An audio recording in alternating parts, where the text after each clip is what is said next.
Gua akhir-akhir ini bangun pagi mulu, nggak kayak sebelum-sebelumnya. Kalau sebelum-sebelumnya tuh gua bangunnya siang, Pak, jam 11 ke atas. Kalau sekarang tuh udah lebih pagi lagi. Mau coba behavior ala anak korporat yang kerja jam 8, beres jam 4, jam 5 kayak gitu. Pengen mencoba kembali hidup yang zona waktu yang benar gitu. Kalau sekarang kan zona waktu gue zona waktu server ya 0000 secara default. Jadi kita langsung aja bacain ya curhatannya. Di sini ada 3 curhatan dari kalian semua. Yang mana ini udah gue filter juga, kayaknya bisa relate sama kalian yang mungkin nanti membaca ini ya.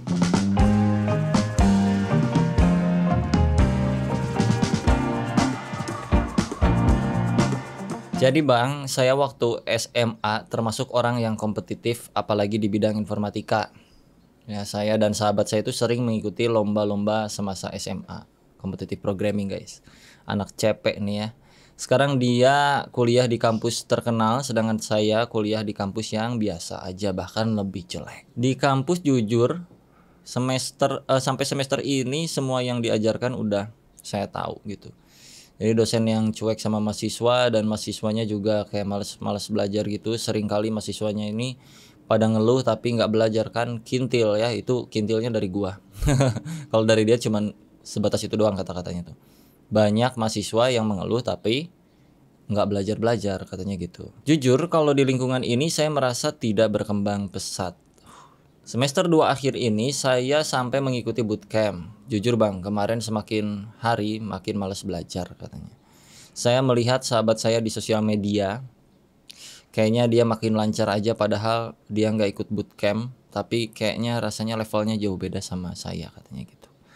Dia juga bahkan sampai menguasai bidang cyber security dan mobile developer. Kayaknya rasanya jauh banget padahal mulai level yang sama sekarang malah kejauhan. Kira-kira bisa kasih saran nggak Bang dengan lingkungan seperti ini? Sekarang saya masih mencoba nyari kerja intern atau magang gitu ya, tapi kayaknya susah banget. Apalagi portofolio saya itu nggak keren-keren amat gitu loh.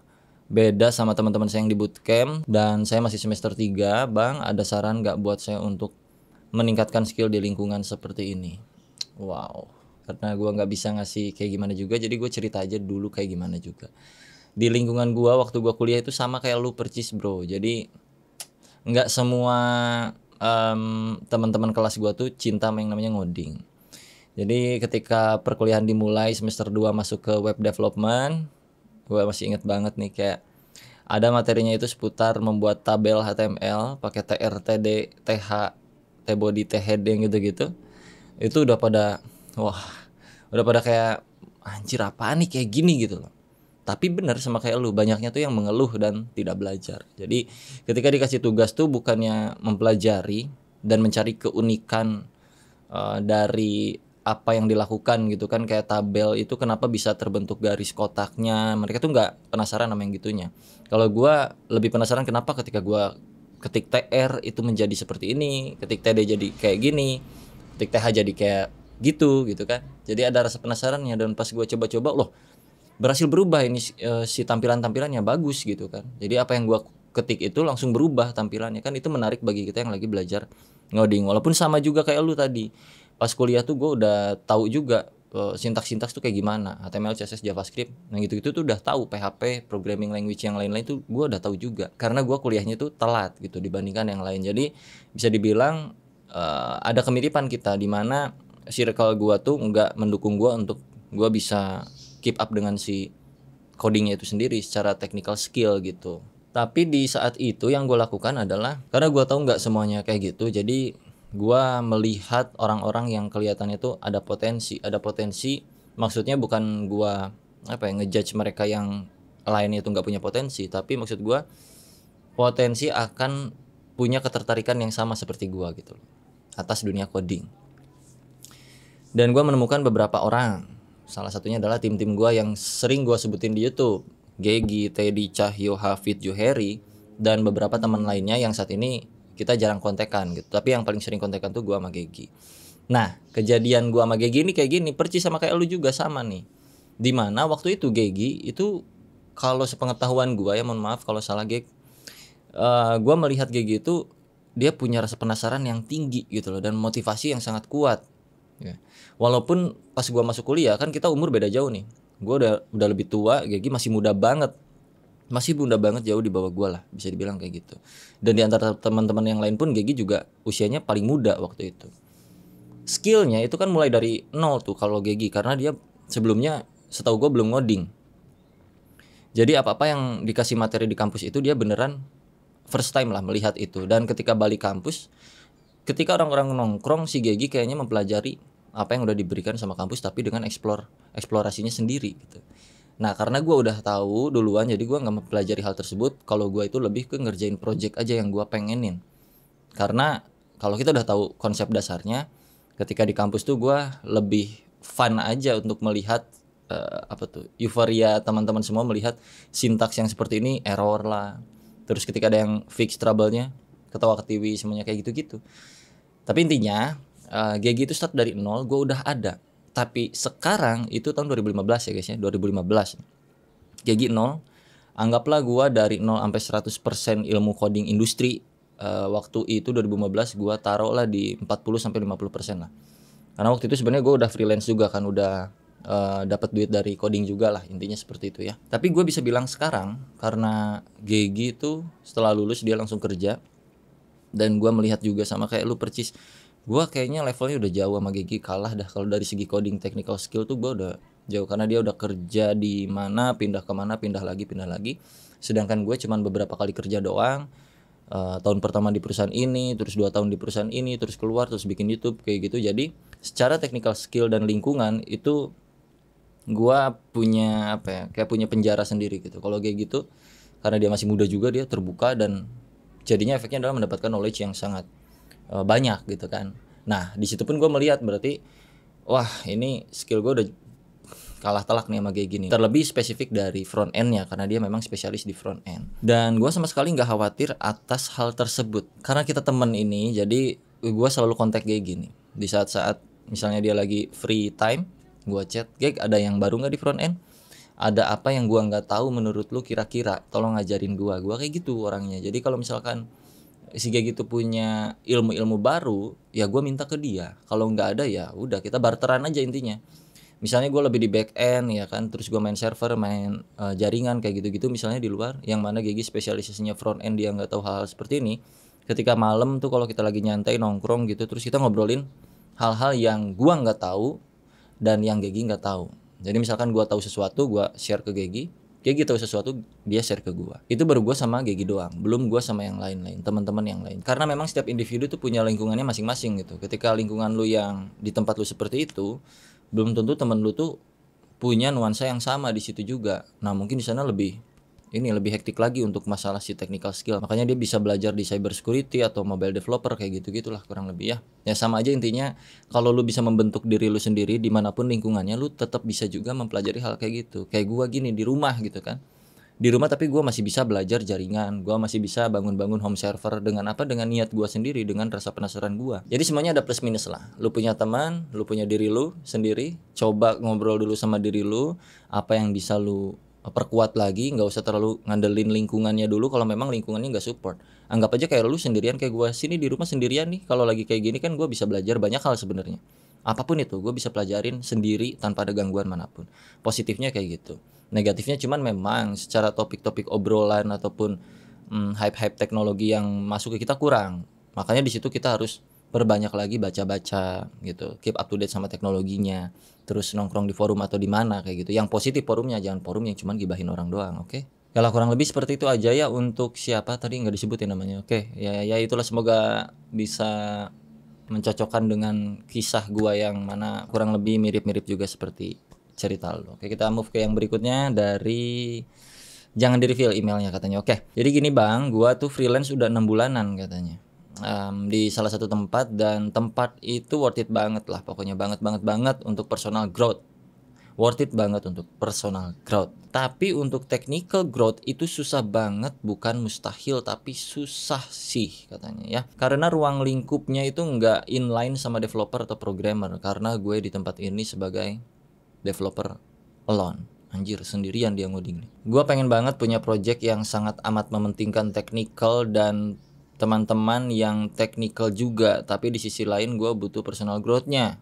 Mungkin Bang Dia ada saran gimana buat nanggepin situasi kayak gini, karena takut banget nggak bisa balance dengan personal dan technical growth. Kalau gue pribadi untuk ngadepin situasi seperti ini kayaknya gue tetap belajar di luar sih. Jadi kalau gue ngaca ke zaman pas gue kerja waktu itu, memang kayak lebih di personal growth sih yang lebih bagus daripada si teknikalnya ini. Jadi dulu di kantor gue tuh secara teknis itu kayaknya nggak terlalu kayak gimana juga sih. Yang penting tuh kebanyakannya ya produknya itu jalan aja, berfungsi dan bisa dipakai sama masyarakat, nggak banyak bug kayak gitu-gitu.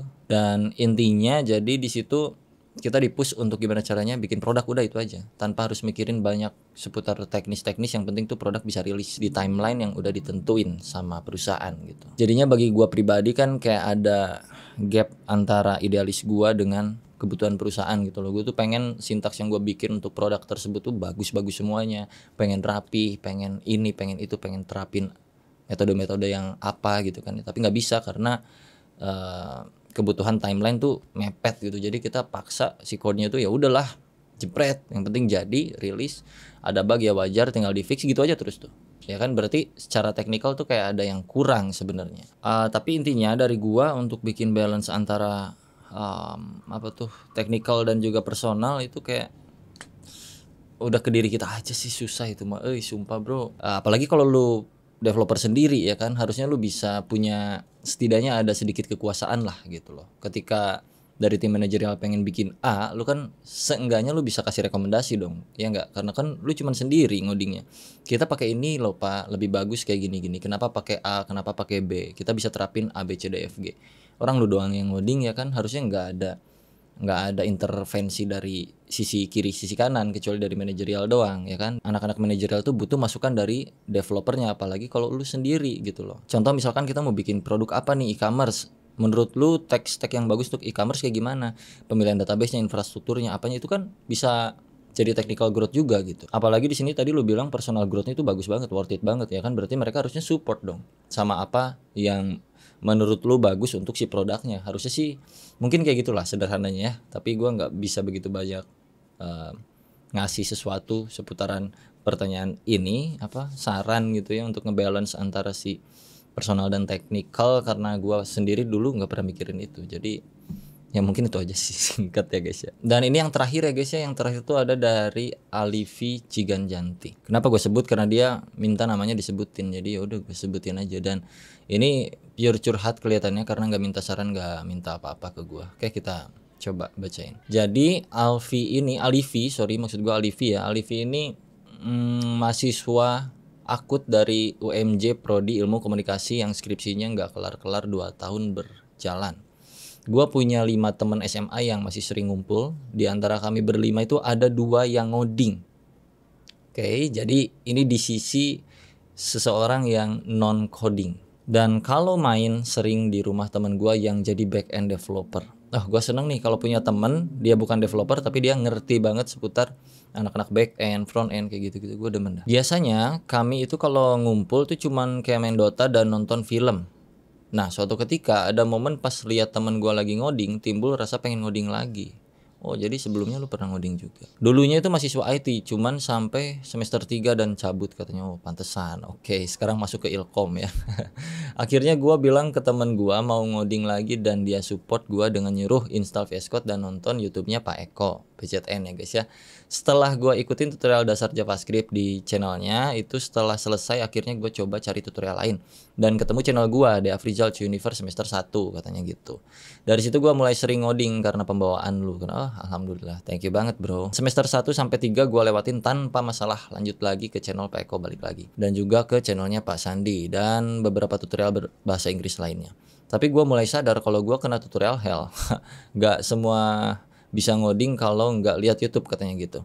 Sempat frustasi karena ngerasa di situ-situ aja, tapi alhamdulillah udah sebulan ini ngurang-ngurangin tutorial di YouTube dan lebih ke Google atau baca dokumentasi, cari di Stack Overflow, tanya sepuh-sepuh chat GPT gitu kan. Kalau masih mentok baru tanya ke temen katanya. Gua mulai ngoding itu dari Maret tahun ini 2023. Skripsi sempat nggak kepegang karena lebih fokus ngoding. Lu mengorbankan skripsi Ilkom lu untuk ngoding? Gokil. Alhamdulillah gue ada sidang September kemarin. Karena gue selalu depan laptop dan gue dari dulu seneng banget main game. Orang tua gue pun taunya gue main game doang gitu katanya.